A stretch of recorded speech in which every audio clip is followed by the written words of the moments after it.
Last month, Yale University made the news when its art museum had to surrender over $1 million in artifacts that law enforcement say were stolen. But what if Yale isn't alone? In fact, what if a shocking amount of what you see in museums is stolen, and often from people of color? I'll explain in a segment called How Did We Get Here? Let's talk about museums. A great place to go if you want to seem classy while looking at naked people. Our show is filmed in New York City, which is home to some of the best museums in the world, like the Met, the Museum of Modern Art, the Guggenheim, and of course, the Whitney, which I recently discovered is not a shrine to Whitney Houston. I wanted to dance with somebody while security guard was all like, "Ma'am, we're gonna have to ask you to leave," and that is fair. But as much as I love museums, it's important to recognize that many of them have some real issues. As I mentioned, the Yale University Art Gallery recently had to surrender a bunch of its artifacts to law enforcement because they're being investigated as stolen goods.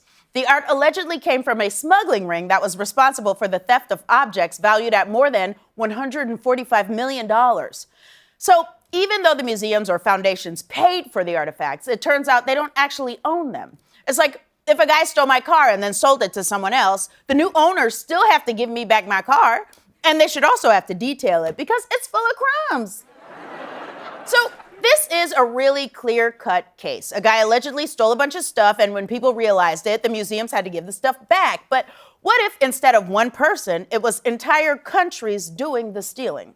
And what if museums have known for decades that they were displaying stolen goods? Because that's actually what's going on with museums all over the world.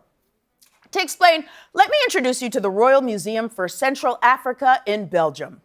I know, I just heard myself say those words too. Yep, that's not where a museum about Africa belongs. And the more you think about it, the worse it gets. So people from Belgium went to Africa, looked around and decided what's important, then they stole it, put it in a museum and showed it to their little friends.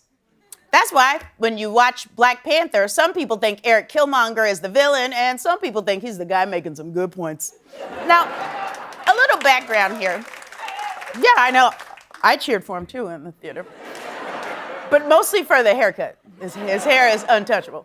Now, a little background here. Back in the 1800s, Belgium was run by a guy named King Leopold II. On a side note, that man could absolutely go to a hipster party in Brooklyn tonight and not stand out in any way. Now, this Belgian hipster here decided he wanted part of Africa for himself, so he took it. And because he obviously didn't understand the concept of irony, he named it the Congo Free State, which is a little bit like calling Chuck E. Cheese the restaurant where no one ever pees in the ball pit. It's just false advertising. Now, Leopold looted and destroyed everything he came into contact with in Africa, and because of his brutality, about half of the Congolese population died. Then, after stealing everything he could from the African people, he hired an architect to build, you guessed it, the Royal Museum for Central Africa, then proceeded to fill it with the stuff they stole from the Africans whose homes and families they had destroyed. And that's the museum still sitting there today, which is insane. That place has more of a haunted legacy than the basement in Get Out.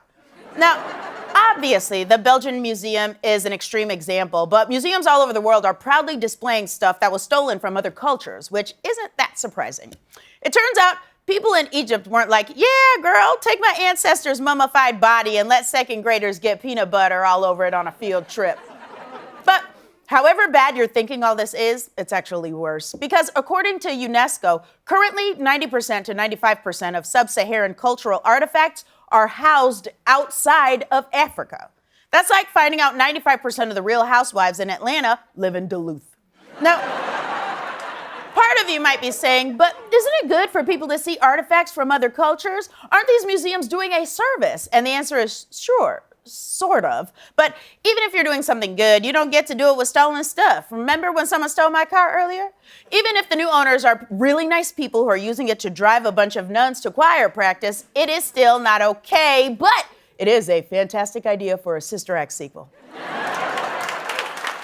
Now, I'm not saying you can't have objects from other cultures in your museums, or that it's not important to be exposed to art from other places, but we do have to find out where those objects came from, return some artifacts to their proper owners, and display others in their appropriate context. And the good news is many museums today are really trying to improve. The Royal Museum for Central Africa even closed down for a few years to try to provide better context for their displays. The Museum of Man in San Diego announced that they would no longer display human remains without tribal consent, which is good news, but also, oh my God, they were doing that?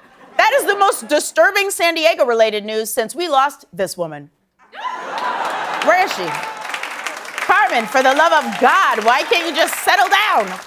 But there's another way to make sure that art from people of color is ethically sourced. Get it straight from artists. Let's showcase more contemporary art from artists of color. And finally, museums need more people of color in leadership positions. According to a 2015 study, only 16% of leadership positions at art museums are held by people of color. And it's not acceptable to have museum leadership that is only slightly more diverse than the cast of Young Sheldon. Museums have a rough past, but they can have a bright future. Many of them have the power and wealth necessary to start righting their wrongs and to establish a more equitable arts industry. So it's time for them to step up.